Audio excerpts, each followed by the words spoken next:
Satu, jangan percaya dengan harga murah, karena dipastikan harga murah yang ditawarkan itu merupakan senjata-senjata yang didapatkan secara ilegal. Kemudian yang kedua, lakukan pada pembelian pada marketplace.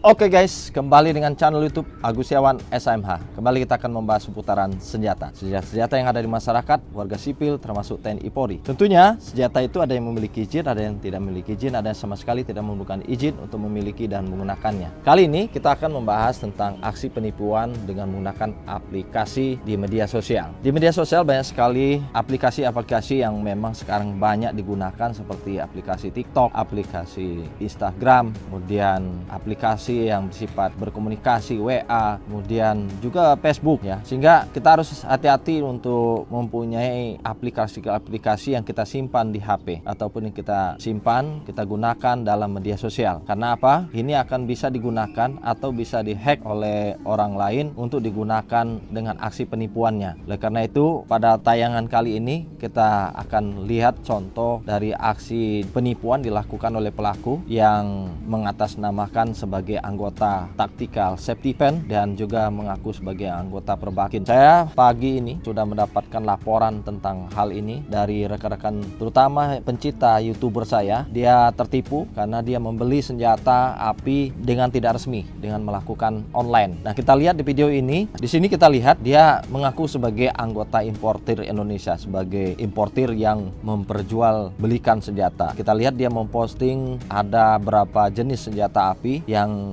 saya yakin ini adalah dia dapatkan dari postingan, dari foto-foto yang dia dapatkan dari orang lain, kemudian dia kirimkan lagi di akun Facebook ini untuk meyakinkan bagi korban-korbannya, sehingga salah satu korban ini percaya dan masuk ke messengernya untuk berkomunikasi, menanyakan tentang postingan-postingan dari jenis-jenis senjata itu. Kemudian berlanjut juga dia melihat bahwasanya dia yakin bahwa korban ini yakin kepada pelaku merupakan importir senjata, karena dari postingan-postingan dari Facebooknya ini kita lihat sendiri dia memposting senjata-senjata yang memang diinginkan oleh korban, sehingga dia berkomunikasi lewat messenger, kemudian diberikan WA oleh penipu, dan penipu terkesan seolah-olah dia paham betul dengan senjata, tahu betul dengan proses melalui importir, proses melalui hibah. Pada kenyataannya akun yang dia gunakan ini merupakan akun palsu, yaitu akun orang lain yang dihack. Kemudian dia menggunakan juga bank digital untuk memudahkan aksi penipuannya. Kemudian juga dia menawarkan harga-harga yang murah pada senjata-senjatanya. Ini sangat saya yakinkan kalau pembelian online itu ciri khasnya adalah dengan menawarkan harga murah, kemudian proses perizinannya dengan mudah. Padahal dalam proses pembelian online itu tidak ada dalam rumusnya untuk pengurusan izin kepemilikan penggunaan senjata. Dalam peraturan kepolisian nomor 1 tahun 2022 menjelaskan bahwasanya tentang izin senjata olahraga, izin senjata bela diri, izin senjata untuk pelaksanaan tugas, baik itu senjata api maupun replika senjata, itu tidak serta-merta mudah didapatkan, apalagi dibeli secara online. Saya yakinkan kalau demikian, dengan kemudahan tersebut itu adalah aksi penipuan. Oleh karena itu, saya minta kepada rekan-rekan yang menginginkan senjata sebaiknya melalui prosedur yang resmi, melalui proses permohonan yang harus dilewati, melalui proses tes, serangkaian tes yang dilewati, tes kesehatan, tes jiwa, tes psikologi, tes kemampuan menembak. Kalau tidak dilewati proses-proses ini, saya yakinkan ini adalah aksi penipuan. Baik, setelah kita lihat di akun penipu ini, dia menggunakan akun ini untuk memudah melancarkan penipuannya. Setelah melancarkan aksi penipuannya, setelah kita cek, ternyata akun ini sebagian besar sudah dihapus, baik konten-konten ataupun isinya. Tidak ada sama sekali yang berkaitan dengan senjata api. Namun tentang bekerjanya, di sini kita lihat importir Indonesia. Ternyata di sini importir sebuah akun orang lain yang menamakan importir Indonesia yang menjual alat dapur atau alat makanan atau makanan. Kemudian juga kita lihat bekerja juga di Sahabat Hijrah yang juga tidak ada sama sekali berkaitan dengan importir senjata api. Jadi ini akun dapat dikatakan abal-abal. Kita lihat tuh fotonya, lihat semua foto. Sini foto hanya foto yang berdampingan dengan anggota kepolisian. Tidak ada foto lain yang berkaitan dengan senjata api. Kosong sama sekali ya. Dan kita lihat juga di sini untuk temannya. Ya, kita lihat menelusuri temannya, ternyata di sini tidak ada juga. Sehingga akun ini sebagian besar sudah kosong, tidak ada beberapa foto ataupun video, tidak ada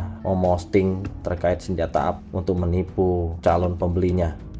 Lalu bagaimana untuk menyikapi ini, untuk pembelian online ini? Satu, jangan percaya dengan harga murah, karena dipastikan harga murah yang ditawarkan itu merupakan senjata-senjata yang didapatkan secara ilegal. Kemudian yang kedua, lakukan pada pembelian pada marketplace yang resmi. Kalau terhadap senjata, mungkin kita tidak bisa melakukan secara pembelian online. Kalau untuk barang-barang tertentu, barang-barang lainnya selain senjata api, itu bisa dilakukan pembelian secara online. Kenapa? Prosedur dalam pembelian senjata yang bersifat membahayakan, bahan peledak atau peluru lainnya, itu harus melalui suatu permohonan resmi dari tingkat Polres, Polda maupun Mabes. Izinnya pun dari izin pemasukan, pengeluaran, izin pembelian dari dalam negeri maupun luar negeri, kemudian bagaimana pembelian secara importir, hibah, dan bagaimana juga dengan izin kepemilikan dan penggunaannya. Itu yang menjadi membedakan pembelian senjata itu kenapa tidak boleh secara online. Kalau untuk barang-barang lainnya itu bisa secara online. Artinya pembelian harus pada marketplace yang resmi. Kalau misalnya dunia online, kita bisa melihat pada misalnya contoh aplikasi Bukalapak, Tokopedia, Shopee. Itu kita bisa melihat nilai kepercayaan adalah riwayat pembelian. Siapa yang suka dari pembelian, dari komentar-komentarnya. Itu kita bisa melihat nilai kepercayaan dari penjual yang buka lapak atau yang melakukan penjualan melalui aplikasi. Itu yang kita harus nilai dulu. Apakah ini bisa dipercaya untuk kita melakukan pembelian. Tapi kalau misalnya kita kaitkan dengan senjata ini, Anda membeli senjata dengan secara online, saya yakinkan itu penipuan. Apalagi ditawarkan dengan harga murah. Apalagi dia menggunakan akun orang lain, akun yang sudah dihack, dia tipu untuk menipu orang lain, untuk mencari korban-korbannya. Dan bahkan dia mencari korban itu orang-orang yang sasarannya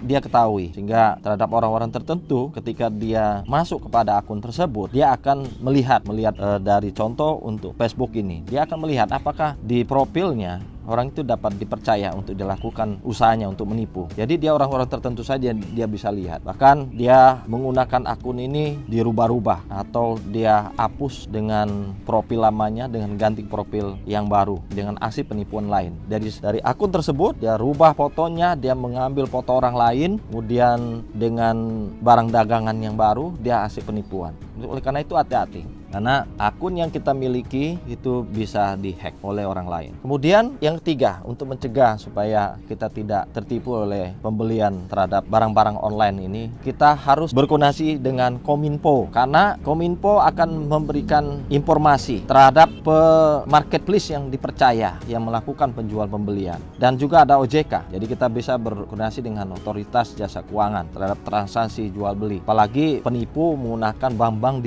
digital. Sehingga ini kita akan bisa berkoordinasi pada Kominfo atau OJK. Apakah misalnya bank digital ini ada otoritas jasa keuangannya, kemudian Kominfo juga akan memberikan informasi. Karena data-data dari kementerian melalui Kominfo itu banyak sekali tentang data-data aksi online, data-data laporan yang masuk kepada Kominfo tentang aksi penipuan ini. Jadi Anda yang ketiga ini laporkan kepada Kominfo ataupun OJK. Kemudian berikutnya, yang keempat, kita harus bijak dalam membeli secara online. Anda tidak boleh sembarangan membeli secara online. Jangan mudah tergiur untuk membeli secara online. Jangan mudah untuk mentransfer uang yang Anda miliki. Kemudian yang kelima, laporkan segera ya, laporkan kepada pihak kepolisian untuk menindaklanjuti. Karena ketika Anda lambat dan laporan ini, orang tersebut cepat menghilangkan pertama nomor kontaknya, kedua adalah akunnya, dia akan menghilangkan akun tersebut. Segera laporan, segera berkoordinasi Kominfo, OJK. Jadi jangan lambat. Jadi jangan Anda menunggu ya, karena mungkin Anda malu melaporkannya. Pada akhirnya orang itu cepat ya menghilangkan alat buktinya, menghilangkan hal-hal yang berkaitan dengan aplikasi yang digunakannya. Oleh karena itu cepat untuk melaporkan. Kemudian